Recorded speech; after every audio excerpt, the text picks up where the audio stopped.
You're listening to the Old Tube Radio Network. How do you do, ladies and gentlemen? Greetings to you. Wherever you are, for music and the latest news from home and from afar, the station for you is OTR, Old Tube Radio. The station for you is OTR. Music, the latest news, and more importantly, and probably things you will actually hear, will be the great tube radios, Class D 11-meter citizen radio service from 1958 to 1978 when they were building them. They're still around, and our classic radio collectors will help us determine the great sounds and sights and give us what we remember back in the day. For those of us who were actually out there running tube radios, or maybe wish that we could run tube radios, we'll be doing that, checking them in here on the Old Tube Radio Network. 27085 is our frequency of choice. Channel 11, we're in Central California and everywhere else on your universal media net web at oldtuberadio.net. And if I can find my 2018 check-in list, I will say we are listening for Old Tube Radios. 45. 45. All right, we've got 4525, which means we've got Paul and Jerry. Let me sign in here for, 2018, and this is January 6th. If I don't sign in, this page is real generic, and then I go back and look at the paper archives here, and I have no idea. I see all the radios, but I have no idea when everything's checked in, so I'm good on that. Jerry, take a jump up into the green room, and we'll be right with you. But first, we've got our first tube radio of the evening, I do believe, with Paul up there in North Fork. If you're hearing me okay, Paul, tell us what you got. Over. Yeah, anyway, hello, Jerry. Listening for you. Yeah, I've got a BK Dynascan Cobra 98. Okay, the 98. I think I'm familiar with the 88. Let me see if I can come up with some type of a video enhancement for the B&K Cobra 98 as we go back to you for is that pretty radio for a transmission? Yeah, that's my radio in the picture on the thing. I lost my computer for the moment. I can't see you. I haven't looked up in a little while. I hope you found a picture. But that is my radio, the 98. Very nice looking radio. Back to you. No, it's a very nice looking radio. Very, very impressive. And also for those of us listening in, audio is a very nice sounding radio as well. Yeah, and in fact it says it is from your collection. Like the S meter there, and the speaker, front fire speaker should be making me sound good. Take it on the transmission. Tell us about what you're doing with the audio. Sounds good. Yeah, okay. Well, I'll just talk a little bit about the radio. This thing, it's got 12 mixing crystals in this thing. They've changed it quite a bit from the 88 to this one. And it's got boards and everything in it. Wiring boards, and the 88 was all hand wired. It's real clean radio inside it. It's got a 24-position rotary rotary switch on the thing.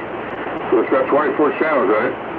And there's a crystal in that for channel 24. And so it's all legal, I guess. Anyway, it's a neat meter. And other things to talk about, but I'm sure you can fill in some stuff. Back to you, Danny. Okay, well, I was looking for a manufacture date. I see that it's in Sam's Photo Fax 23, but that's I don't have the 23 right there in front of me, so I don't have a manufacture date. But probably one of their last of the non-solid state Cobra radios from B&K, but doing a good job. Sounds nice. Still working good. Did you paint that, or that's the original, the way it came, right? You didn't do any modifications on the case or anything? No, all factory stock. One thing is not stock is the microphone. Now, of course, I didn't get a microphone with it, but I think there's probably not much of a microphone compared to the 88 was much of a mic. So I got a turner on the thing, a turner +2, guess my old blue ones. And he seems to like it, so I'm going to stay with it. Anyway, back to you, Dennis. Okay, B&K, I guess they're called B&K Precision Corporation. Around since what looks like 60 years or so, since 1951 maybe. The B&K Precision name has been around. They design and use equipment. A lot of test equipment, too. So a lot of you may have some B&K precision test and measurement equipment. That's, I think, similar company there. Trying to look for some history on here. Carl Korn, K-O-R-N. In 1961, Carl Korn placed B&K Precision under an umbrella corporation, Dynascan, comprising a variety of electronic firms. One of those firms, Cobra Electronics, came to dominate the citizen band radio phenomenon, choosing to focus on radios. Then Korn sold B&K Precision. So there you go. Thank Mr. Korn for your Cobra radios. All right, Paul. I just learned something. And it looks like B&K Precision is still around doing test gear. Maybe they would have information about these radios. Let's let Jerry come down the steps up to the microphonium, and he has Radio 2, hello, 25. Hello, Dennis, and hello, Paul. By the way, that radio's got some loud audio. It sounds great. So anyway, I'm glad you're hanging around, Paul, because I wanted you to hear this. This is the General Radio MC5 out of beautiful downtown Burbank, California, and we're just kind of getting the bugs out of it and seeing how you like the mic. If it's better than the other one, I think we did check it in very quickly a couple of weeks ago. But anyway, Dennis, yeah, it's a General Radio Telephone, MC5. Back to you. Okay, General Radio, sounding good. The microphone has a slight, or I don't even know, I hear you just fine. There's plenty of audio. It's the tone quality. I don't want to call it fuzzy. It's just a strange little anomaly going on, and I'm not sure if that's an element problem or an impedance deal, but you'll hear it if you listen to the archives. And again, I'm not,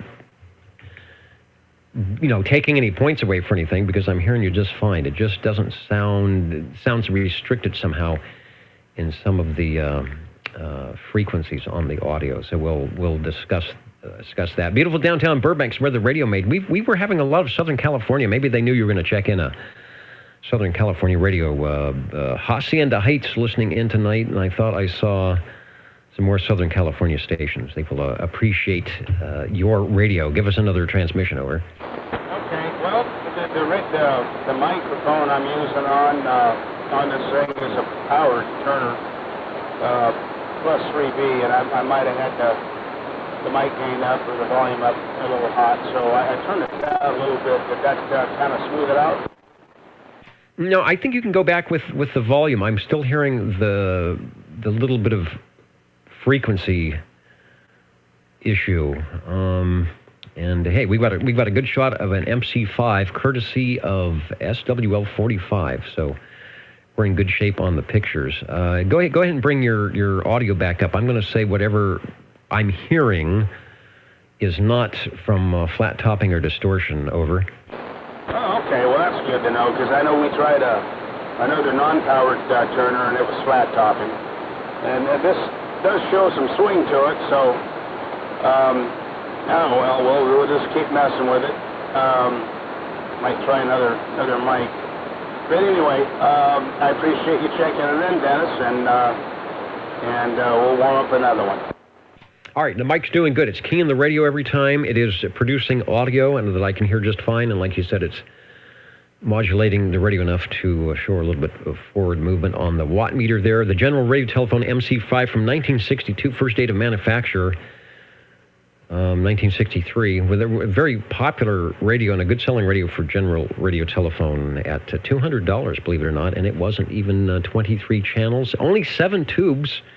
And at old2radio.com, looks like we have a schematic. The radio, if you have the right connectors on the back, will do 12-volt DC, 115 volt AC, which I think is what you're doing. You might let us know if you're running it off a power supply, and 6 volt DC as well. The other thing that we haven't mentioned, and I'll throw it back to you to see if you'd like to let our SWLs in on the little secret switch that was the last one produced, this last radio from General Radio Telephone produced with that secret switch underneath the S meter. Well, you have to have the secret handshake first, but here we go, Dennis. Thank you. And that is called, according to General Radio Telephone, the tone signal. Do you have to key the mic and flip the switch, or if you flip the switch, does it automatically key the radio? There's a spring-loaded switch on the right dead center in the middle of the radio. You just hold it down, and then it closes by itself. All right. Last year for that, I guess the FCC said something about they didn't allow that, or they weren't allowing it. And now that you've said it's a spring-loaded switch, because I can remember these radios. And unfortunately, the little Tweety bird there was sometimes used to, what do they say? What do the FCC say? Cause malicious interference by doing a little jamming. So they must have been able to hold the switch down or tape it down or put something in between there so it would keep going and making the noise when you didn't need it to make the noise. But it's kind of a neat thing, and I remember it being called the Tweety bird. General Radio Telephone, doing a good job. Thank you for bringing that beautiful 7-tube radio by the Old Tube Radio Network tonight. Thank you, Dennis. It's amazing they can do all that with 7 tubes. The Old Tube Radio Network, real radio is glowing in the dark. I'm going to try, because they are waving at me in the other studio, to get our jingle singers. I think I've got everything ready to go, and they'll tell us a little bit about what's happening here on your 27085 megahertz. How do you do, ladies and gentlemen? Greetings to you, wherever you are. For music and the latest news from home and from afar, the station for you is OTR, Old Tube Radio. Greetings to you, wherever you are. OTR. The Old Tube Radio Network, real radio's glowing in the dark. Let me say hello to those who are watching, listening on the video side, Google, YouTube. We've got, of course, EDA 396 out there in Nashville, Tennessee, waving a hand and trying to stay warm. And then the mighty KUH Brian with the big iron, the Drake radios, and all the good stuff out there. Thanks for tuning in tonight, Brian. I hope you are getting some good DX and staying warm in the Radio Shack. We're going to try to do that here as we will check in the next radio number 3, OTR listening. Number 7. Number 7, otherwise known as Mr. Ed. Hello there. Well, figure we'll go ahead and check in the Browning Golden Eagle Mark III SSB.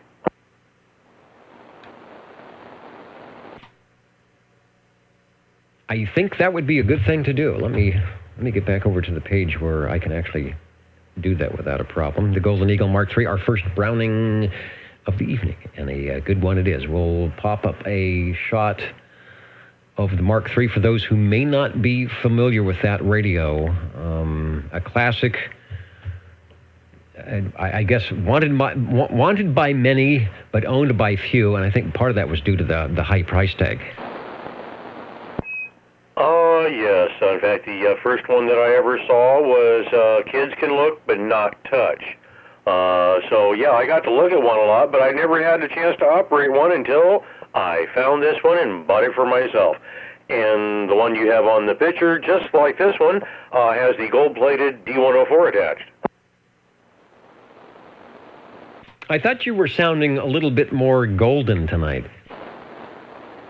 There you go. The golden microphone attached. There we go. Wait a minute. I think someone else on the radio does that.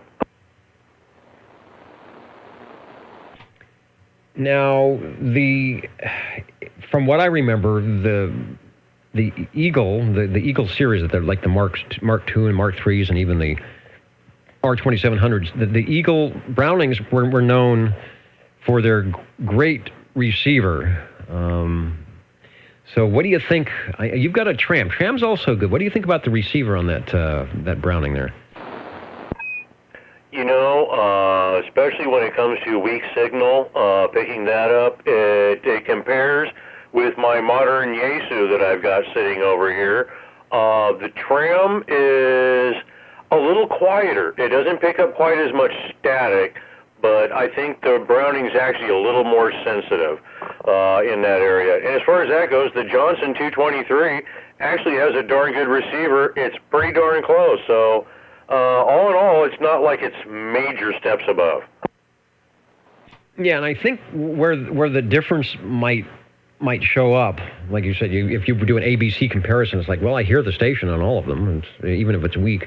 The Browning, as you can see from the picture here, if you're looking at the picture, there are a lot of ways between A&Ls and noise limiters, and especially a control that wasn't on many CB radios at all, but was on just about every shortwave receiver and amateur radio, is an RF gain control, which can sometimes make things quite nice, even if a signal is strong, in attenuating the noise, or like you said, the receiver, I've noticed, are very hot. So you turn that RF gain all the way open, all the way up, and you will just get this horrendous noise floor. But it's, sitting there sniffing away, looking for some signals. So I think that's where it shines, just the extra controls. Plus, it had the variable tuning. So you could tune off to one side, especially, when you're in hot and heavy skip and you've got 30 or 40 dB of just nothingness noise. The little trick of tuning off to the side of the channel to pull out somebody works pretty good. I think it had sideband on it, so just a very versatile receiver that makes things works good. UR Radio 3, what did I log in at? 855, the Browning Golden Eagle Mark III SSB. While I've got the picture up here and people have it in their minds, give us another key down on the Browning. Oh, there you go. That's definitely, like you say, the Johnson is what you got, and that's all you can do. Whereas with the Browning, like you say, even transmit, you can vary it from side to side, receive, same thing. The RF gain, like you say, is very sensitive. The automatic noise limiter works very well, and when you pull it out, as far as the speaker and everything goes, it also has a little bit more fidelity, I believe, than either the Tram or the Johnson. So there's also that side of it. So a little better fidelity, like you say, a little more variability in what you can play with, so a little more knobs to play with. So a little bit more of an operator's radio. Absolutely. When you sit down in front of that, you have to have sort of the pre-lesson, the pre-driving lesson on not only the transmitter, because you have to spot your transmitter up to the receiver, but just the receiver, because you can get yourself into a lot of trouble by having the wrong knob pulled out, the RF gain turned all the way down, or not in the right channel. So there is a learning curve, but well worth it. And these radios are basically, if they're in good condition, commanding almost the same or more.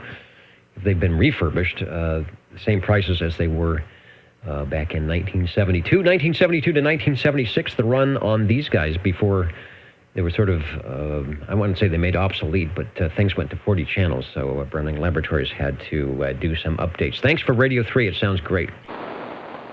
Oh, and thank you. And with that, I'll definitely be bringing by another tube radio. All right, that's a good thing. I want to say hello to our digital listeners. If I didn't call you out, let me do it now. Hacienda Heights, right there at the top. Like in all our Southern California Burbank radios, no doubt. Somerville, South Carolina, of course, and Dallas, Georgia, and Chantilly, Virginia is in North Carolina. Madera, Fresno, locally. Hello, St. Clair out there in Missouri, Forest City, Iowa, and we've got Toll House, Nashville, up there in, we've got Nashville, Tennessee, and up there in Utah, Mr. 44, braving all the ice, and others as well might be listening in at Google YouTube. A reminder that we keep the video up for a little while, and we do archive the program. If you'd like to hear your audio, if you've checked in or would like to hear a repeat of something, you can go to oldtuberadio.net, click on the archive button, and look for the date and whether it's an SWL check-in or a tube radio check-in. And I think we've got up to 5 years of stuff now since when we started actually going online here. We have been over the air for 34 years. I forget, but it's been a long time that we've been doing this, thanks to our tube radio operators and collectors that keep us on the air. We are looking for radio number 4. 25. And I think you're enjoying that the antenna and Radio Shack are actually working, so you'll be our first radio of the second hour here as we hit to 9 o'clock on the West Coast. Hello, Jerry. And hello, I thought I'd make it easy on, because I know Ed just checked in his Browning Golden Eagle Mark III. Well, here's my Browning Golden Eagle Mark III SSB with a non-powered banana mic, and no sense being redundant. Ed did a great job of explaining the radio. The red on the air light is illuminating, and the needles are working, and boy, back to you, Dennis. Yeah, you get an extra bonus with that radio because you have 2 meters. You've got the meter on the receiver, which shows you incoming, and then the meter on the transmitter, which I believe has various functions for modulation, SWR, and some other things as well. And good comparison between what you call the banana mic is I'm going to say that's a standard Browning microphone that has the base where the microphone sits into it, and you can take it out if you want, and then it's fancy golden D104. So the question I will ask you, maybe not so much about the radio per se, but if you remember how you got that radio, or when you got that radio, how does one come across a Browning radio for their shack? Oh man, it was probably back in 1999, 1998, maybe 2000, and of course, you know, Everett number 8 was still around, and listened to him talk on his. Of course, you know, Everett didn't even need a radio. All he needed to do was roll down a window and you could hear him. But anyway, he had that kind of a voice. But I said, well, I got to have one of those. So I looked on the internet and kind of kept my eye open and found one that was in cherry shape, and still is very cherry, and actually came with a non-powered D104 and the banana mic. And the issue with the banana mic, people have a tendency to break the bases because they go to pick the banana mic up, and just for a split second the base will stick in it and then fall, and that's why a lot of banana mics don't have bases anymore. But this one still has its base. But it's happened to me a couple times, but I've been lucky enough not to break it. All right, and we're glad you have not broken it, that and indeed the radio as well. So there is some finesse, and there is the banana mic. I'll go ahead and put a shot. If people think, what the heck is a banana mic? It's nothing that if you peel it you will injure yourself. But all a pop-up shot here, and we actually are seeing the base. So your description, there it is. So there's the microphone. You're watching the video at old2radio.net. The very sort of long, slender microphone where you can grab your hand right around the bottom. There's a push-to-talk switch right above that, and then the element right above that. So the base is behind it there. It's almost like a cup holder. You stick it in that base, but you can see how that little pointy, the smaller edge could maybe stick onto that base and pull it up in the air. But the nice thing about that is for the Browning, you sort of have like an instrument, a magic wand in your hand, and you can wave it around as you're keying the microphone. And that's what gives people their orchestrated pings. You know, like no snowflake is alike. I'm beginning to think that no Browning Eagle ping is alike. Why we are, if you would humor us, Jerry, before you go with Radio 4, the Browning Golden Eagle Mark III SSB, maybe you could, as we're looking at the microphonium here, orchestrate a Browning Eagle ping for us. Well, there it is right there. And I think you know this radio. I think you've actually done the net on it at least one time, maybe 2 times. So it's still working, as my ex-German boss once said, working. Yes, it is still working, and neither myself nor Bozo Control broke it because it is sounding quite nice, and maybe in 2018 we'll get a chance to use it for net control once again. Sounding great, and thanks for bringing it by. Radio number 4. Thanks, Dennis.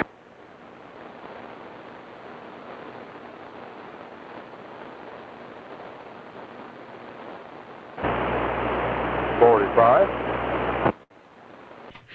Now, there's an interesting item of interest. 45, I hear you. A little bit of an AC note on that one. I probably hear it because I'm wearing headphoniums here, picking up below the 100 hertz. We'll see what we can do. But it's sounding good, so give us a key down. Well, if it was possible to actually eat this microphone, I'd do it, because it is pushed against my mouth. If I get it back from that thing, you can't even hardly hear it. There is no Cobra microphone. It's not doing very much. I hope it's loud enough to get down that way. Is it loud enough? Yeah, it's loud enough. I'll check the S meter. It might even be moving a little bit of modulation, moving the meter as well. There's just a very low AC note in the audio that probably most people won't hear unless they're wearing some headphones or having a large speaker. But it's got audio. So tell us about radio number 5. Okay, BK Cobra CAM 88. This is a hand wire just like 98. Well, not just like it. 98 did a lot of improvements on the thing. It's all hand wires. And it's got the same rotary switch in the thing with 24 channels as the 98. Yeah, I got just a meter on the thing, just gives you relatively power. So that's unusual for the thing. The 98 has 2 or 3 different things the meter would do. But anyway, it's a stock mic on the thing, and I think I'm going to change it. Okay, and I'm familiar with that radio. Dennis, SWL77, runs a Cobra CAM 88, and he runs, it's the Electro Voice. I believe it's the Electro Voice microphone that a lot of the Collins guys use, and he has a mic preamp with it, and the radio sounds very near broadcast quality. So the radio you have there is capable of doing some great audio when you find the microphone. Right now it's doing good old tube radio audio with the microphone that you have, so not a problem. Over. Okay, well, it's got Cobra on the front of it, so that's why I'm kind of keeping it going a little bit. As long as it'll go, I'll probably continue, but I think I'm going to wire another one in to see what it sounds like. Like you see, I think I can get a lot more out of it than what I'm getting on this. Well, that's about it in a nutshell. Say it's not a fancy radio like my 98, but it's a clean radio, as you can see. Got the chrome speaker grill in the front, or polished aluminum, I should say. Just about all the tubes, all the meters and everything, all the are just about the same as the 98, but just the 98 just sounds classic. Make a woman happy with a 98, I don't think it's just the 98 sounds like the old style. Oh, anyway, thanks, Dennis, for checking it in. Okay, good for the Cobras tonight, and yes, that radio is capable of some very, very nice audio, so I think it'll be time well spent checking out various microphones. Cobra CAM 88 from B&K Dynascan, B&K Precision. We talked earlier about, what was the guy's name? Carl Korn. How could I forget that name?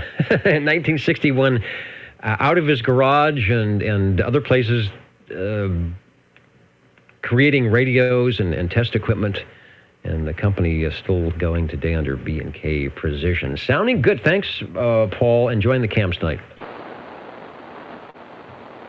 Yeah, but you talk to Jerry. Boy, you're loud tonight, Jerry. Only thing I want to tell it, I had to turn my radio down. Well, that's the way it's supposed to be. Yeah, loud. You know me. And just moments before we started the net, he was afraid he was going to be a peanut whistle, but he got everything straightened out. Yeah, I got that. The gremlins went away, and by golly, 25 with another radio, 1 year radio, 1 year radio. When you're ready. I'm always radio, and I'm always ready. I just want to remind people they are listening to the Old Tube Radio Network, and what that means is a group of radio collectors and shortwave listeners and CB operators here in Central California that have been hanging around on Channel 11 on Saturday nights since the mid-1980s, doing an old tube radio night, I guess, if that's what you want to call it. We call it the Old Tube Radio Network, like you might do with a vintage car gathering at the local hamburger stand, looking at the fins and chrome. We are looking at the tubes and the great knobs and all the great audio and maybe not so great audio, but it's fun anyway. Tube Radio's here, the Old Tube Radio Network. We're on 27085 over the air, if you can catch us on the RF side, and everywhere else you might be listening or watching us at oldtuberadio.net on your Universal Media Net web, and we're doing a live video stream as well on Google YouTube. My name is Dennis, and we're about to go over to radio number 6 on our list tonight with Jerry, who is about to tell us what he has found on his Old Tube Radio bench. Over. Well, hopefully the tubes are warmed up, and it's great hearing everyone. Paul, you're loud tonight too. It's we have no noise out here, which makes it really nice. Anyway, Dennis, this is the Holocrafters Citizens Band Little Phone CB3A. I think that's right. I didn't look at the back because I think the model number's on the back. It's been a while since I checked it in. And this one has a few extras on it. It has the meter in the front of the radio and VFO to the far left, and talking on the non-powered D104, and everything seems to be working. Back to you, Dennis. Everything is working fine, and I'm going to admit that you fooled me tonight, because when you were on, what was it that you were on earlier? Oh, when you were on the general radio telephone, I actually was going to start writing down the Helicrafters, because I thought that's the radio you were on, because I knew you have a Helicrafters, and I was hoping you would check it in at night, and you're checking it in now. The Helicrafters sounding really good, nice audio on the Helicrafters, where we've got a shot up at oldtuberadio.net, the video, and it is showing one of the optional items on either side. Let me use the pointer here. Either side of the dial selector, A, B, C, D, E, F, G, there are two panels that remove and allow you to install some Helicrafters option, one of them being the S meter, which the radio we're showing has, and another one being a receive VFO, I think. That's what it is, and that's what Jerry was saying he has. So he's got a fully loaded Helicrafters CB3A. Back to you for a transmission. Over. Yeah, okay, Dennis, and has the little orange on the ear light on the far left-hand side. This one, someone modified it. They added a bank of tubes, and I'm sure it's receive tubes, because this thing's got some ears, man. It's got wonderful receive, and it's still working after all these years. And I know you have the 1000, I think. It's probably buried somewhere. But Holocrafters home entertainment center there. So anyway, Dennis, thanks for letting me check in, and I don't want to take up much time. Maybe we have some other radios out there. So thank you. Okay, if you told me I neglected to write it down, what microphone are you using with the little phone, the CB3A? Over. Oh, okay. It's the non-powered D104, Lollipop, Chicken Joker, whatever. But yeah, it's non-powered D104. Okay, perfect microphone for that. I don't know if it needs amplification or not. And in my experience, the Helicrafters were really prone to flat topping if you overdrove the audio. So I think you're doing well with the non-powered D104. And just adjusting your proximity to the microphonium. The Helicrafters CB3A from 1963 when it was first introduced, and they were proud of it. You can probably find some older CB radio magazines with one of the big half-page ads in there for Helicrafters. It sold for about $160, so this radio was a little bit less in price than the Mark, and then the, not the Mark, but the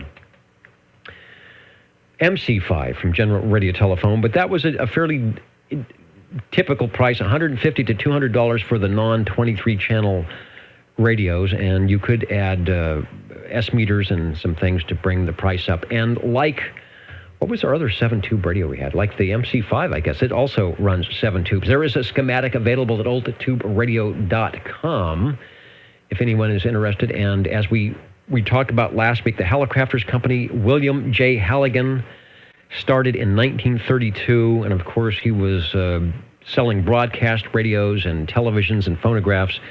And at some point in the late 50s, from producing all those shortwave receivers, decided to get into the newly sprung Class D 11-meter citizen radio service, and they did a darn good job. Thanks for Radio 6, the Hallicrafters CB3A. Thank you, Dennis. And we are looking for radio number 7. Number 7, TR. All right, we've got 2. I think I heard Ed in there. We will take you next. And who was the other station? 56. And 56, boy, great audio. Don't go away, Phil. You'll be radio number 8. You can jump up into the green room and grab some of those. I don't know what those are. Oatmeal cookies, something like that. And we will head over to Radio 7 from who? SWL7. Hello, Ed. And hello to all the SWLs. This time, the E.F. Johnson Messenger 223. Okay, boy, I'm getting behind here on my video side. So let me get everything cleared up here on the big page. And our first E.F. Johnson. I know we have some E.F. Johnson fans out there, so we will spend a little bit of time with your classic radio. I think we call it the Messenger 223. Give us a transmission. I will see if I can find a suitable video version of that. Oh, well, there you go. This one does not have the original microphone with it. This has the D104 Silver Eagle. I did try one that was similar. Well, in fact, the Turner crystal microphone that was just like the one that came with it, only didn't have the Johnson written on it, and it was kind of anemic. So this one definitely needed the microphone with a little bit of power to it. Yeah, typically those are radios like the general radio telephones. You put an unamplified microphone, you will do just fine. But I think you have hit a great combination. There's our picture for those who are not familiar with a very popular radio back in 1969, 1970, 1971. If you were out at that time on the airwaves, if you didn't have one, you probably knew somebody who had one, or you talked to somebody that had one of these, the Johnson Messenger 223, or maybe the Messenger 2 or the Viking, very popular series from E.F. Johnson. Give us another transmission. I think I've got the proper radio showing. There is one with a modulation light and one without. I've got the one without here. That would be correct. You're on the spot. Mine does not have the little modulation light. In fact, I'm not sure when that exactly went in. But like you said, the Johnson radios like this one, I think you can still pick them up for a really great price because of the fact that there were just so many of them out there. A super simple radio for an entry tube radio, I think is probably one of the best. You turn it on, set the squelch, set your channel where you want it to go, and you're good to go. All right, and I would agree with that. A great, if you're starting your collection, at first it started because you get everything you need. 23 channels, an S-meter, good audio, good reception. And we were talking earlier about driving the thing. This does not require a lot of extra finesse if you're not familiar with tube radios and RF gain controls and noise blankers and things like that. You can get on the air pretty easily. And I guess the one caveat, and you're the one who told me about this because I have never owned a Messenger 223, is it is electronic switching. And you can confirm that for me. So if you get one or you order one and it doesn't have a microphone and you turn it on, you might think it's broken, right? That is correct. If you unplug the microphone, there is no receive. Why they set the circuitry up that way, I don't know. In fact, I originally thought maybe this radio might not be any good, although I was told it was definitely in operating condition. First microphone I tried was not an electronic type switching. Did not work. Luckily, I had this D104 sitting there and had the schematics to wire it in, tried it, and I'll be darned if it didn't work. All right, so keep that in mind. If you get one of these radios, you must have a properly wired microphone inserted into the connector in front for the receiver to work. So if it lights up and it isn't working, that could be one of the reasons. So it could be many reasons, but that's something to try. That's the easy thing. Always go with the easy thing first. Thanks for Radio 7, Mr. Ed, one of our net controllers here at the Old Tube Radio Network with great classic radios, doing a good job here at OTR. E.F. Johnson, we talked about E.F. Johnson last week. Edgar F., he's the E.F. in E.F. Johnson, the company from Waseca, Minnesota, still doing stuff today, but I'm pretty sure it's business band radios, but he even got a one-up on Mr. Halligan, who started in 1932, 1923. I guess E.F. Johnson now is a wholly owned subsidiary of JVC Kenwood of Yokohama, Japan. Who would have thunk? But back in the day, they were known for some great radios, and we just proved that here. I guess Mr. Ed just proved that here tonight on the Old Tube Radio Network. Stepping up to the air chair now, SWL 56. If I'm reading my notes correct, and boy, when you keyed down, or is it keyed up? I always get that wrong. That was really great audio. It sounded like you were right here in the room. Tell us about Radio 8. Well, thank you, Dennis, because there's nothing like a tram. And that's what this is. It's a tram TR-27 Echo. Okay, the big tram series, TR-27E. Just nice, clear audio, not overdone. Of course, the trams, like a lot of radios, you could push that and you could make the meters swing and you could make the adjacent channels come over and wonder what's going on. But for a nice conversation coming up on broadcast quality audio, that is nice. For a guy wearing headphones for 2 hours, that is a really nice way to sound. Tram TR-27E. I will find, if I get on the ball here, I will find a shot of that on our radio files so people can see that if they thought the Johnson Messenger looked like a big radio, this is definitely big radio all the way around. Back to you. Well, thank you, Dennis. It is one of my favorites. The audio is extremely pleasant to receive. Probably mostly because it's got a very nice large speaker to it. Let's see, we've got a spot switch for zoning in on the receive. We've got an external crystal receptacle. What else does this have here? Basic a volume limiter squelch. That's about it. I'm using a unamplified D104.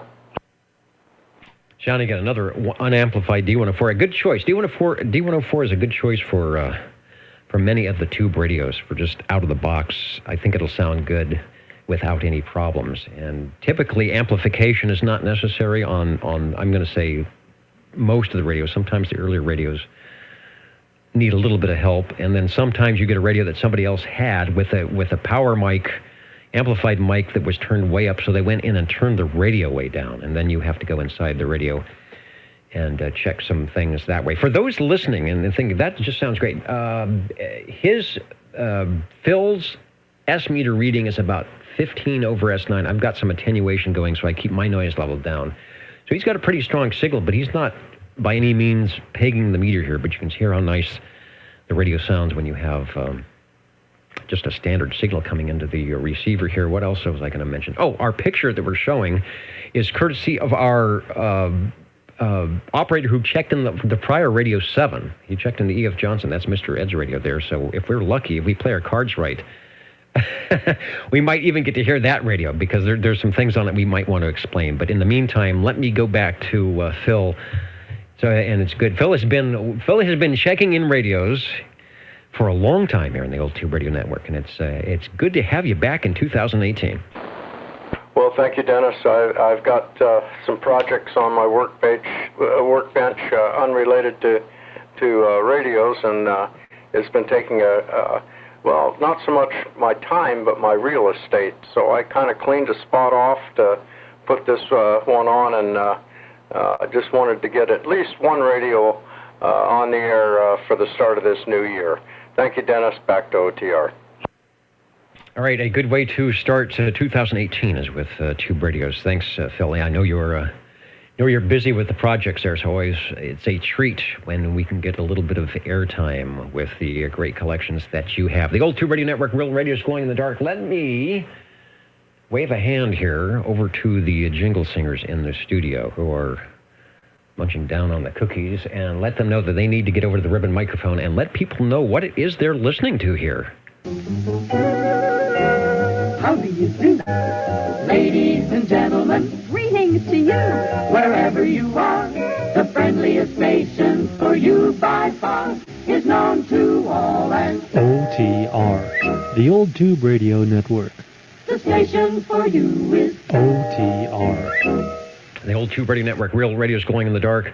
Let me say hello to Butterbean watching the video, really liking that Turner, or really liking the Messenger 223 with the Turner Plus 3, and the mighty Timtron up there in the Pacific Northwest, watching from Washington State. Tim, whose videos I enjoy when he pops in some type of a DX contact or something going on his amateur radio. And we are probably at some point here in our Old Tube Radio career, probably going to be talking with Mr. Tim when the conditions are just right. And he is by a radio, and we are on the air here. That'll be a treat, because I know as the conditions get better, we'll pick up something here on 11 meters, no doubt. And if I ever get my antennas up where they should be, I'll probably catch him on... we have a good, from here in Central California up to Washington, have a good many shots on a lot of the bands up on 20 and 40 and who knows where else, even 10 meters if the conditions are right. We are looking for radio number 9 on your Old Tube Radio Network. 25. And 25 now. You must have gone way back into the archives and things. Indeed, if you've got another radio for us, over. Well, it's one I've had, actually one of many of these sonars I have, but it just happens to be the one I have on the bench, and it's the Sonar FS-3023. Which looks suspiciously like an FS-23, except for the fact that the A&L switch is on the front of the radio instead of the rear of the radio. But it has the gauges in the front, or the meters, and anyway, with the big old handheld Sonar stock mic. Back to you, Dennis. Great radio, always good audio on the sonars. Any fans of sonars will tell you that. And this is the FS, or as SWL-17 used to call it, the Fun Service 3023. We don't get many sonars checking, and that's not because there aren't that many around. It's just back in the days when Everett SWL-8 had the big line of sonars. If he got on a tear, he would definitely make sure that the sonars were the #1 radio. Over. Oh yeah, I remember one night I got scolded by number 1. I was checking in too many sonars because Everett was checking his in and I was checking mine in, and they'd win every week for the most checked in radio. So, but he was tongue in cheek, I know, but anyway, the Sonar FS Fun Service 3023, and if you don't mind, I'd like to try an experiment. It may not work, but it just might work, if it's okay with you.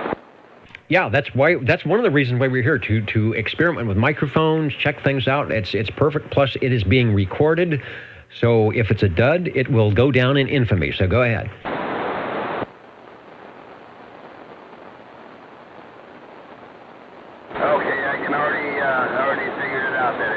Going to work. It's not wired right. I was gonna try to use the Heil 731 mic on this thing with the foot switch, but it's not wired right. I just plugged it in and it keeps the radio. So anyway, live and learn, and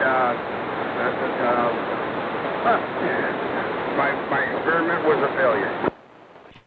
Okay, well, I didn't hear anything. Like I said, there was a carrier maybe, but I didn't hear audio. I'm looking at what I think is the mic jack. To me, it looks more like a headphonium jack. What type of plug? Is it like a tip ring sleeve? What do they run for that?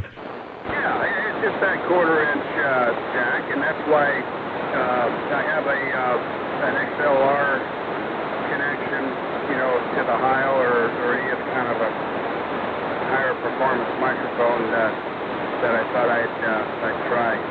Because this is the only radio that I have. Well, that you know that the general radio telephones have a similar plug, but it's actually smaller. It's different than a regular standard quarter-inch plug. But the Sonar has it, but I just tried to plug this thing in. It's not wired right. However, I just might goof around with that for future experiments. So I don't know if anybody's ever checked in Sonar, any kind of a Sonar radio with a Heil mic. That'd be interesting. So I don't even know if it works. Maybe it might be an impedance issue or something. I don't know. Anyway, I thought I'd try, Dennis, and thanks for checking the radio in. Okay, that's why we're here. Experimenting is A-OK on the old tube radio network from SWL25 Jerry, the Sonar FS-3023 Radio 9, the Sonar Company. Back in the 60s, made quite a few radios, marine service radios, and the vacuum tube, of course, they had this 3023. I'm going to say it's about 1964, 1965 for that, because I think that's 23 channels. And they had the 2340, which I believe was a hybrid 40-channel radio. They also had VHF radios. They made a 26 to 33 megahertz linear amplifier, believe it or not. So I've never seen the Sonar amp, but I think that it might hook up here on 11 meters anyway. Looking good, sounding good on the old tube radio network.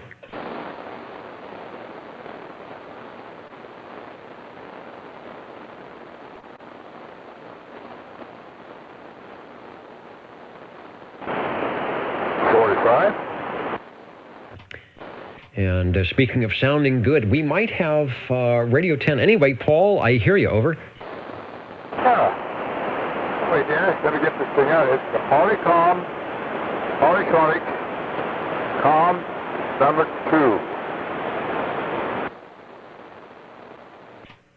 2. Okay, we're going way back for that one. So I'll see if I can find something with Polytronics and the Polycom 2, as in Roman numeral 2? I'm sorry, 12. Is it a big green radio? CAM 2-12. Oh, -12. All right. Well, I might have the wrong picture up here, but don't let that stop us from taking a transmission and telling us a little bit about the Polycom. Over. Yeah, that's the old radio right there. That's the green one, guy. Like mine is gray. It's identical, of course. Neat old radios. I don't know the date on these things. I think I actually just looked before, but you find out if they're really manufactured in 61. But I believe this is the first Polytronics that they made. I may be wrong, but I think it's about that close. I might thought about 59, but they said it was on the schematic, but the schematic comes from SAM, so you're going to have different dates on things versus SAM sometimes. Well, anyway, that's about it on the thing. It doesn't have the new Vista tube in the thing, but the front end's still pretty good on it. And other than this plain Jane with a few lights on here, that's about it. Oh, and the little thing in there where you put the frequency numbers in. Back to you, Dennis. Okay, it looks very military to me. It has the little, like you said, the card to put in your frequencies. Not much going on the front panel there, no S-meter or anything, but you can tell when you're on there, of course, with the big red light, 4 channels, and what looks like there might be some type of a mobile mount or a carrying handle or something like that. The other thing I want to do, I want you to take another transmission, of course, and I'm going to do a frequency check. I'm going to roll over to the receiver here and see where you're at on frequency with that thing. Over. Right, check.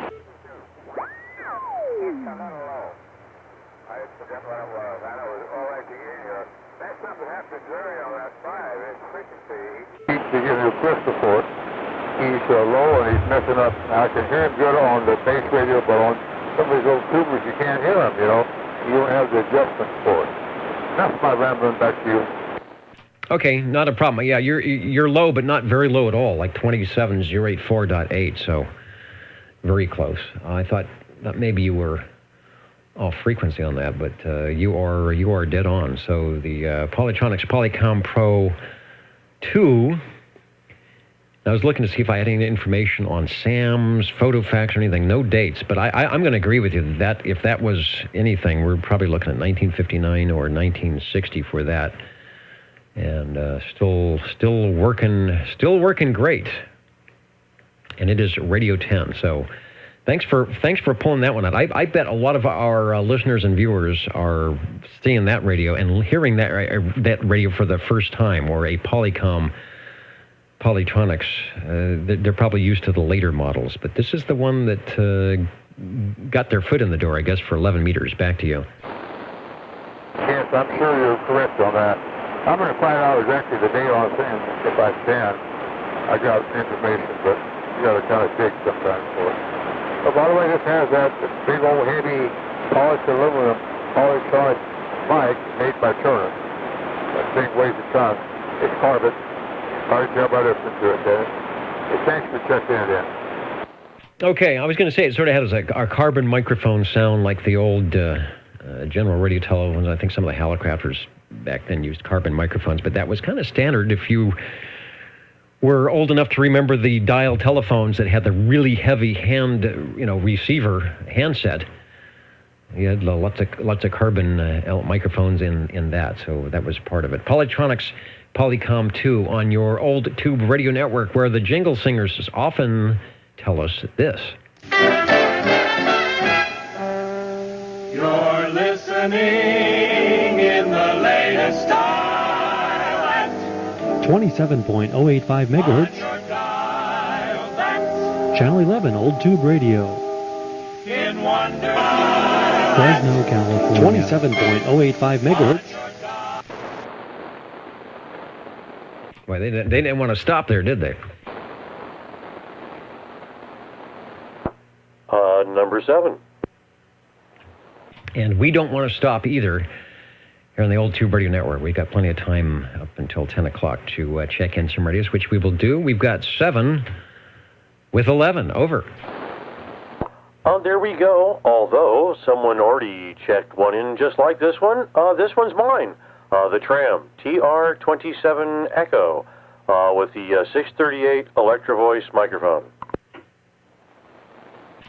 Okay, I sort of mentioned, because we were showing, the picture we were showing was actually that radio on which you're talking, so I'll bring it up again, and we can discuss that. But you're doing a little bit different microphoniums on the Tram, which is good. We can kind of give people the sound. If you like, the nice thing about tube radios, if you like to work for a sound, how you would like the sound, tube radio is a good way to do it, because it will bring out the first AM, of course, brings out the personality in the operator, just because of that wideband fidelity, and then, of course, the tubes in the radio, and then you pick your microphonium, and you have created your sound, and that's what Ed has done. Back to you.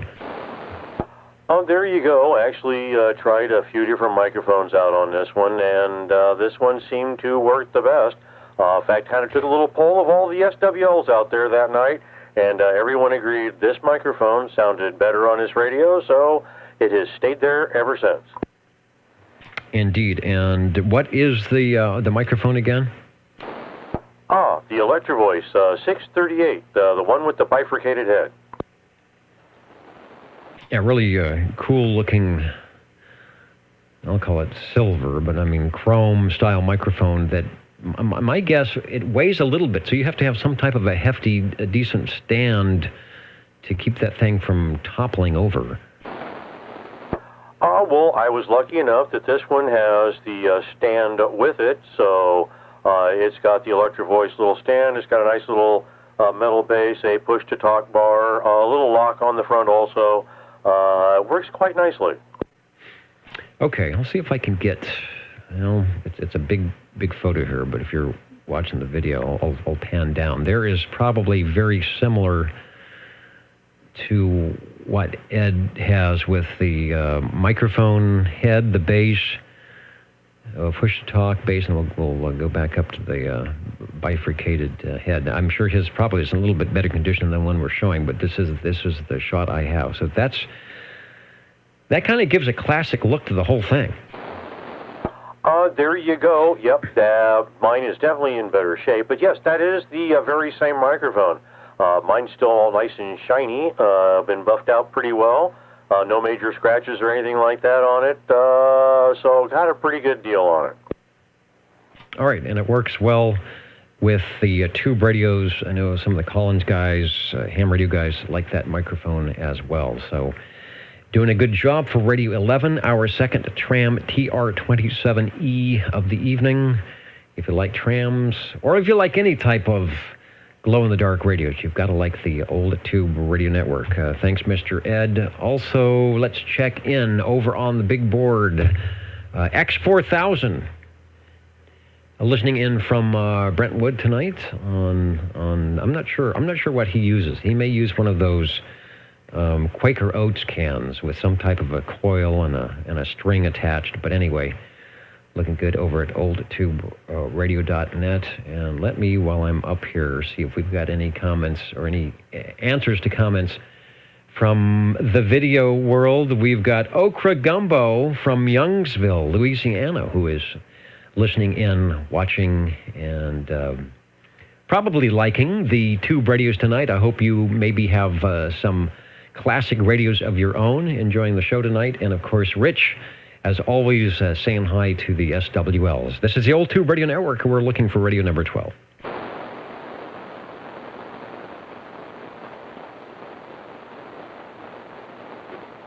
Breaker? The breaker, go ahead, over. Yeah, thank you much, Dennis. While we're waiting for that number 12, I'd like to check in. This 2901 base. Doggone it, I've been kind of wrapped up on breaker, go ahead, over. Yeah, thank you much, Dennis. While we're waiting for that number 12, I'd like to check in. Go home today. It's 2901 base. So we'll be kind of wrapped into the radio. All right, well, I was pretty confident you would make it tonight. There's a lot of things going on, a lot of people trying to get 2018 on the right track, and appreciate you taking the time out of your busy schedule to stop by and wave a hand to the old two radio operators, the SWLs, SWL 60. I'll get you in on the big board, Jake and the gang over there, and we'll get you checked in as well. Always a pleasure to hear you, and thanks for remembering that Saturday night place to be. We thank you much, Doggone. You know, I got a quick question for you. On an RCA, it's a CB co-pilot, CB radio. You know anything about them? I do not, and the guy that might is away from the radio tonight. That would be SWL 20. But I will, now that you've thrown it out there, my quick information tells me that is a classic radio from 1977. I'll see if I can get a picture of one, just so if somebody does have some information, they might let us know. But what is your question? And maybe someone out there might know. Over. Well, I'm not familiar with all the years I've been in the radio business. I've never come across one. An old boy came by today and was thinking about me, and he had just acquired it and brought it to me and said, you can have it. I don't know anything about it, and I told him, well, you know what? You stopped me for the first time. I've been around a lot of radios, but this one here is a trip. It's a CB co-pilot, and I've got the bass. I've got the, I don't know if it's amplifier. I don't know if it's the power supply, but it also has another little connection to a box that gives you the microphone, and I guess possibly the antenna, but the microphone is missing, and I'm not sure what kind of radio it is, and I'm not sure if it's a 40 channel or what. All right, well, I'm looking at one here. I don't know if it's the same. It's got the dual meters off on the left side, and they're in a circular bezel. It's showing 20 on the meter, but I think the manufacture date is 1977, so in theory, it's a great-looking radio. In theory, it would be a 40-channel radio, over. Yeah, I'm assuming it's a 40. Okay, well, that was my question. I don't want to tie it up there. I know you're waiting on these tubers. But it's a surprise to me. I've got it on me. I'm going to open it up right now and kind of see the inside. I haven't failed to find something in some of these radios. I bought a 29 yesterday, a Cobra 29, and it had a board kit and everything inside of it. So it don't surprise me what this one might have in it, or, like I say, what actually runs this thing. But anyway, appreciate it, and yeah, I'll see if I can get a hold of Harvey, or I guess that's number 20 there, to find out what's going on with this thing. Okay, looks from about 1977. I found one that has the microphone. They actually did have an RCA microphone that went with it. And 77, that could be one of the early PLL chips. Could still be crystals, but I'm not sure. And there is a model number. So if you do any searching, it's an RCA CB Copilot, and the model they give with is a 14T303. You know, RCA, being RCA, probably had some reasons for putting extra numbers on in their lines of many radios, but it's the RCA CB Copilot 14T303, and it's a neat-looking radio with the wood grain front bezel, the dual S meters. 40 channels up front fire speaker, so hopefully if you can get a microphone for it, if it runs, we'd certainly like to hear it on the air over here. Yeah, for sure. Yeah, it's a 14T275. This must be a different radio. I mean, the model number's different anyway, but it's a 14T275. Okay, maybe they had different versions of that. The one I'm showing is a T303, so I just learned something there. Let me see if I have the 275. The only one we're showing here is the 303. So it's good to know. I'm going to say there may be some variations. If you just say Copilot, it may be beneficial to have that 14T number for any type of modifications, or this is the latest or the earliest version. So good deal. All right, we got you checked in. And a little bit about a vintage radio from 1977. And like I said, I hope it works out, because we'd like to hear it key up on the Old Tube Radio Network. Yeah, we'll do that, and we appreciate it, Dennis. Talk on an evening time to all SWLs out there for sure. Okay, I'm on the side listening. Break OTR. And break OTR, just for kicks. Hello, radio. Well, thank you, Dennis. This is one of the Sonar radios, one of the Start Spreading the News, the Frank Sinatra 23 channel from Sonar. Okay, another great audio. Just easy on the ears. And let me see if I can find a Frank Sinatra 23 in our gang of radios. You know what I'll start with? I'll first start with the advertisement that we have. Ooh, I'm impressed. $300. That was not a cheap radio, but Sonar was packed. It had 23 channels, the S meter, some really great audio, and I think they were well built, obviously, as we're hearing from that one. Back to you. Well, this one had as an option on the faceplate, anyway, a call option. The option was not installed on this radio, but it did have as an option a standby, normal, and call 3-position switch that would be there if you purchased the option. Over. Okay, that was something that a few of the manufacturers did. So, you know, you could be running with your base to mobile. And in theory, citizen band was supposed to be not talking to your neighbors and people across the street. It's made to be a license. You get a license, and you have a Unit 1 and Unit 2 and Unit 3, and you talk to the units under your license. So having a call selectability thing would be a good thing, because you don't want to hear DX land. You don't want to hear all that noise. So you'd squelch things out and put on your call alert, and all of a sudden the tone would come in and break the squelch, and you could talk to KEO 8492 Unit 3 and tell them that they needed to pick up some parts or go to the grocery store and buy a loaf of bread or whatever. So I don't think they were used much because a lot of people didn't use their radios that way, but an interesting item of interest. Over.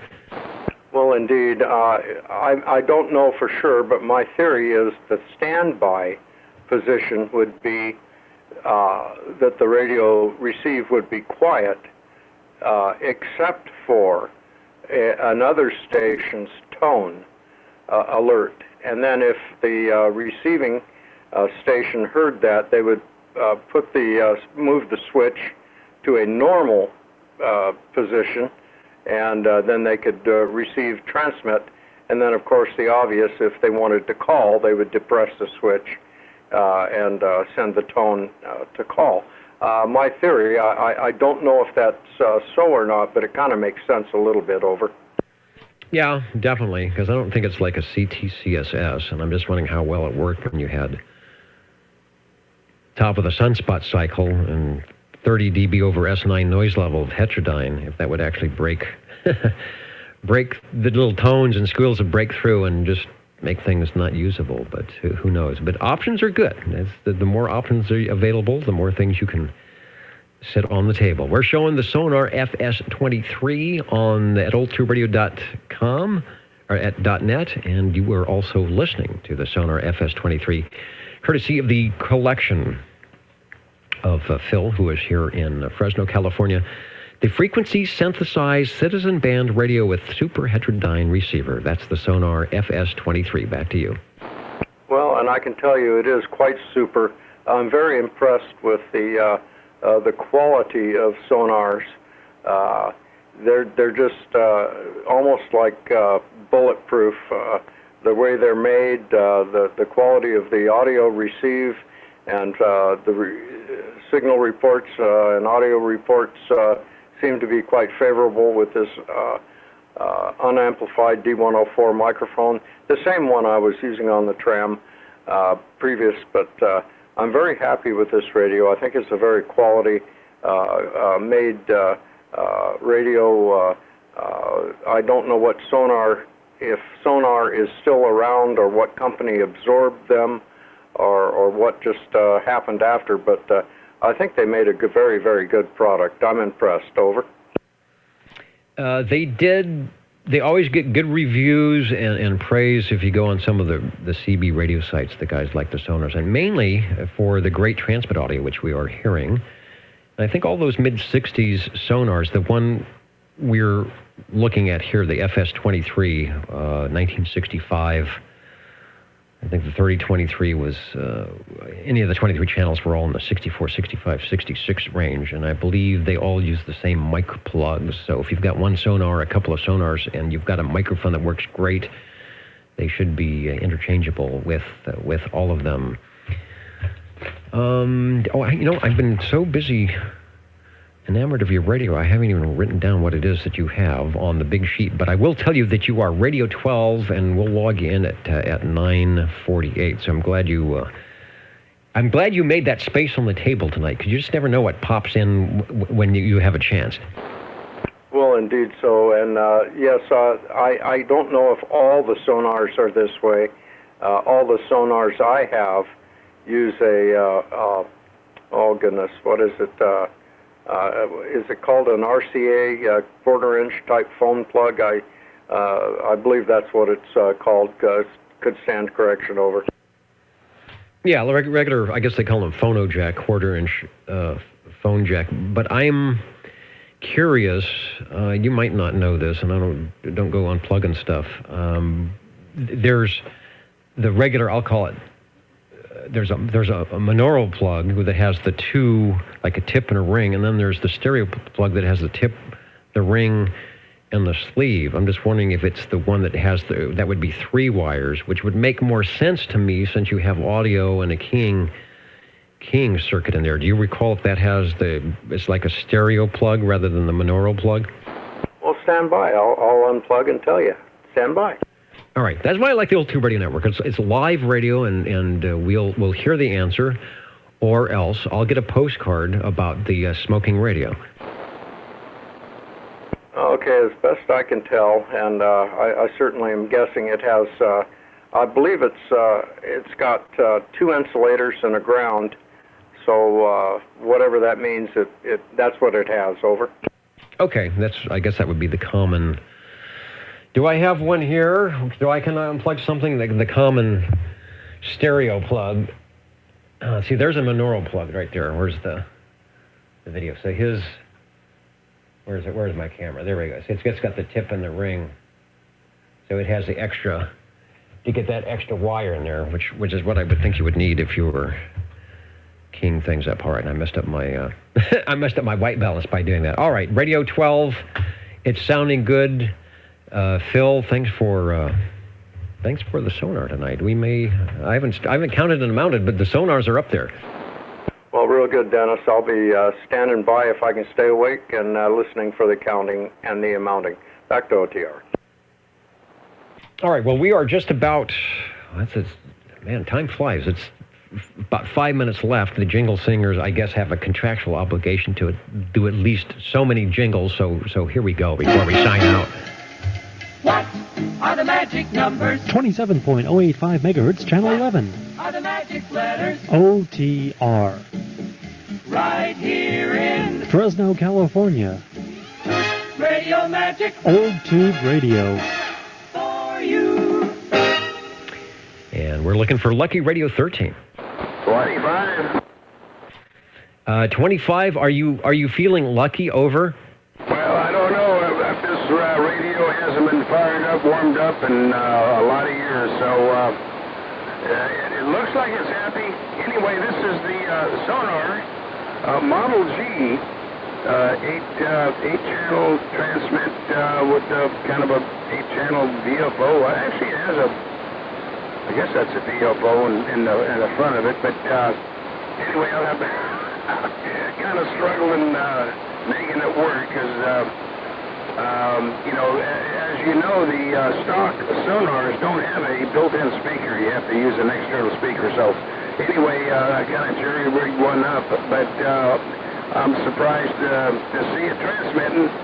So, there you go, Dennis. The Sonar Model G. Back to you. Okay, the Model G will get a shot up here. I didn't realize that. I'll look at the picture to see if it looks like it has a speaker. I didn't know you had to have an external speaker. The Model G. I wanted to make a comment. Brian, the mighty, I wish I had my echo. The mighty KUH has a little information on, it was the radio that SWL60 was talking about, and I showed the 14T303, which was the 40-channel version, and Brian confirms that. The 275, which I think is the one he was talking about, might actually be a 23 version, because 1976 and 77 was the point where they were changing over. The FCC approved 40 channels, so a lot of the manufacturers really had to scramble to be ahead of the curve and get their 40 channels out there. So there was a lot of, in fact, sonars did the same thing, where there was 23 channels and 40 channels, and the radios looked the same. They just went in and made it 40 channels, so it wouldn't be behind the curve. All right, let's talk about, thank you, Brian.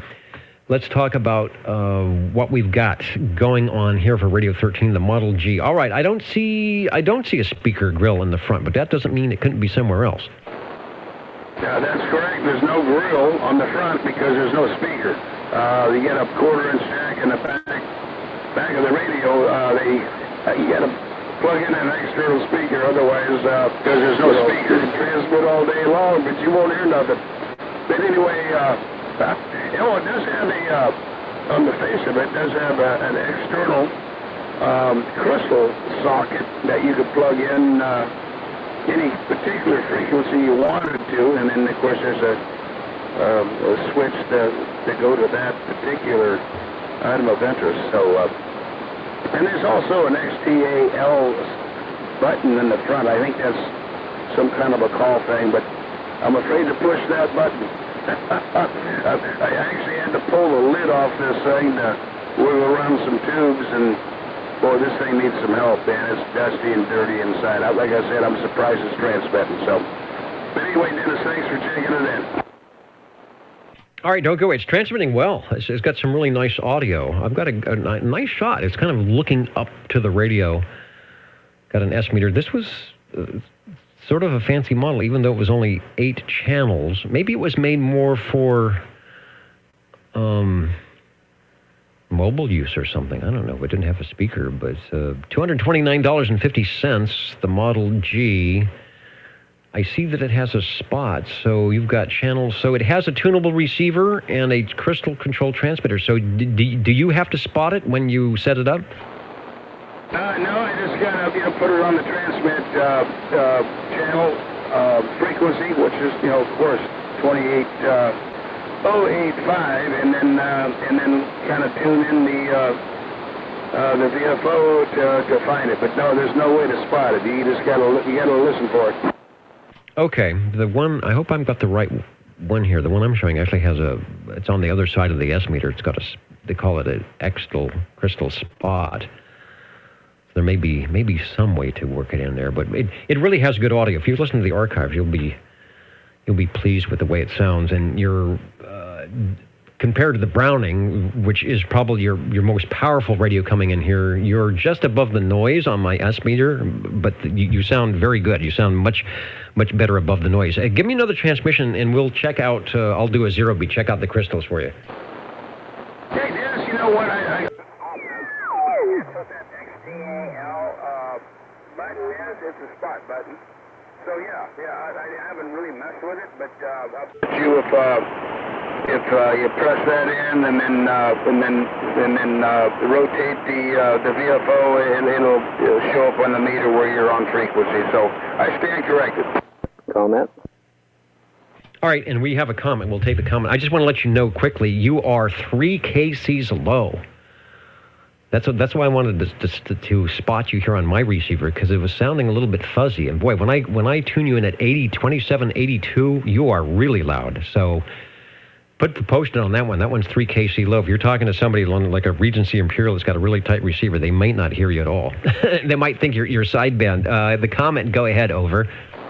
Well, this is 56. I have a Model G as well, but it does have an internal speaker.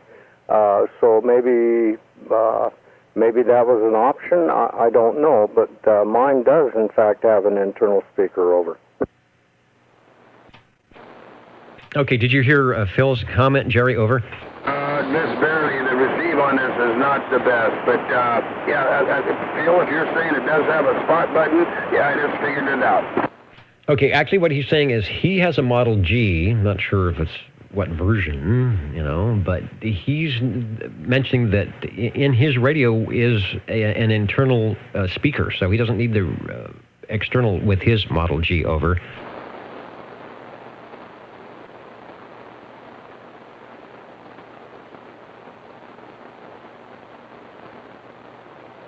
All right, maybe he pulled his external speaker out just to make sure. Anyway, Dennis, I lost you. I'll have to receive this one away. So thanks for checking it in, and Happy New Year, everyone. Dennis? Okay, I was over here playing with the receive dial. Yeah, he sounds a lot better when I go down to 82. That's how far off frequency it is. But that radio is very loud. Go ahead, Phil. Yeah, I would be very curious to find out if that was an option on that particular Sonar Model G. Mine has the internal speaker. It could be that somebody snipped and took the speaker out of his radio. I'm not suggesting that is what happened, but it is a possibility. Anyway, I'd be curious to have an answer to that question. Thank you, Dennis. Back to OTR. Okay, we'll have to get our sonar experts, because the model, there was a G, H, the E, they were all kind of in that range where, you know how the radios went. They would build something and then they would change something, and it might be like, let's move the speaker over here, and they would come out with a different model of the radio, and then they would add an A&L and come out with a different model of the radio, just slightly different. So we will have to see, unless there was a 12-volt version, there was a mobile version specifically where they said, well, let's take the speaker out and you can use it separately. Interesting. We'll put that on our list of Who knows? Radio 13, of course, the Sonar Model G. Thanks, Jerry, for that. That's when we're showing. Let me do last call for radios here. We'll do a Jingle Singers one more time, but we're running out of time for your radio check-in. Let's do some spelling. OTR. 27.085 megahertz. Channel 11, Old Tube Radio. Old Tube Radio.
And last call for radios. Look for Radio 14 on the Old Tube Radio Network.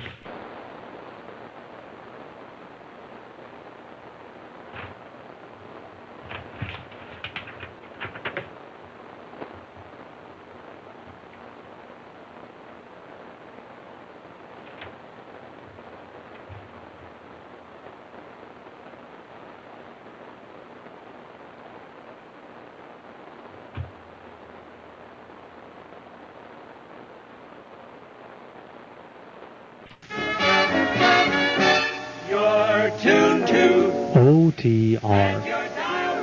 Channel 11. Right here in Fresno, California. Stay with us Old Tube Radio. and be modern.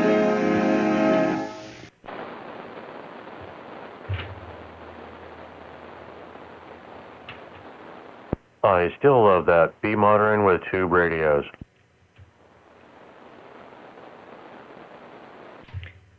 I know, and that, well, I guess modern. You're old enough to remember Mod, you know, the Mod Squad and all that. So back in the 60s, there was something about modern living. And we all try to do modern living with our tube radios here. Let me check the big chart, make sure I didn't miss any SWL check-ins. Thanks to all those who are staying up late with us tonight.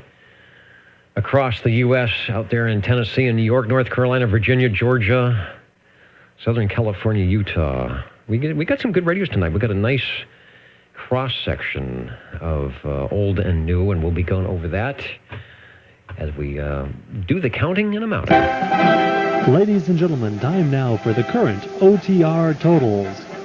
This will be the current and final totals. As I'm showing about 8 minutes after 10 o'clock here at the Old Tube Radio Network. In Central California, 27085 is where we are at on the radio dial, oldtuberadio.net.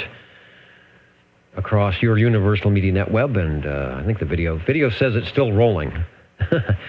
So you'd still have film in the camera. We'll end up with the video. The SWLs, we had 11 check-ins on page 1, 13 on page 2, 14 on page 3, and 19 on page 4 for a total of 57. We started our new 8-week roster. And mark in Fresno Dave, SWL 98. Be starting us off as 00 next 7 weeks. And radios tonight, we had a total of 13 and this has not happened in a while, with the most heard manufacturers being, drum roll please, the Sonar Radio Corporation. Starting off tonight with the Cobra.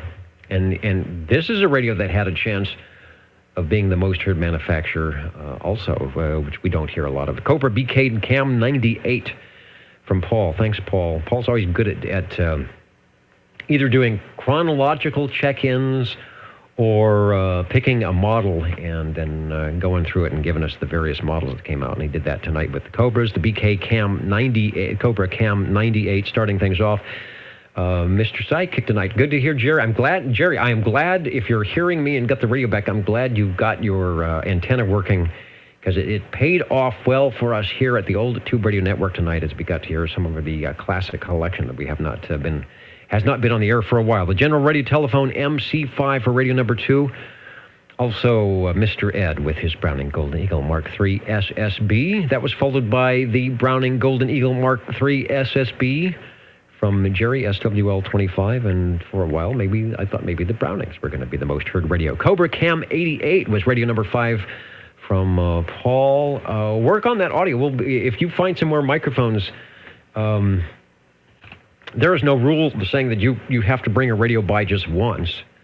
We'll check it in just once on the paper, but if you want to bring it by multiple times with different microphones or different little various peaks and tweaks, that is perfectly okay, because that is why we are here, for you to test and experiment, and we do record everything, so you'll be able to hear the difference. Radio number 6, the Hallicrafters CB3A little phone. It wouldn't be OTR unless we got a Hallicrafters in there. Thanks, Jerry, for that. Mr. Ed on his E.F. Johnson Messenger 223 for Radio 7. Good to hear Phil in tonight, clearing the workbench for a little bit of old tube radio activity. The Tram TR27E with some very nice audio for Radio 8. Jerry on his Sonar FS-3023 for Radio 9. Paul came in with the very early Polytonics, the Polycom 2, all 4 channels. I don't know if it actually had 4 crystals in there, but the possibility of 4 channels. A lot of times you have an 8-channel radio, but that doesn't mean you have 8 channels. It means you have 1 channel supplied. Typically, it was channel 11. That's why we're here on channel 11, because a lot of the old tube radios were supplied with that frequency.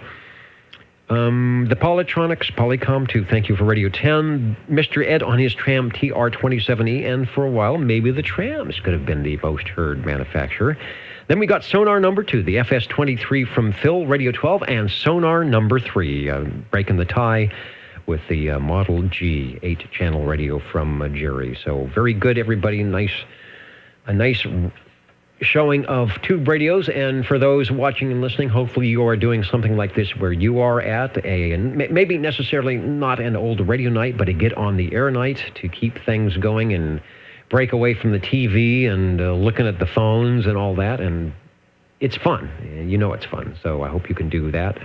Thanks to our tube radio operators that spend a lot of time and money and take time out of their Saturday evening family time to jump in the radio room and share items with us. And thanks to all you listening and giving us support.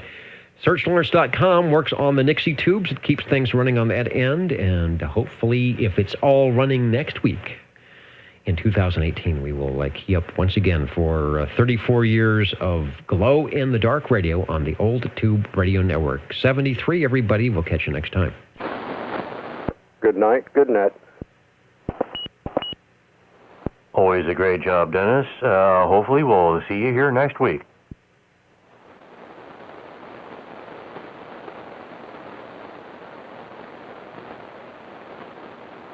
Oh, and don't forget the new item on the on the board is hot chocolate over there at that burger place there. I can't remember what it was. Over at In-N-Out. That's right. All right. Catch you all later on the YouTube video 73. But everybody. still no Ovaltine. I'm sorry.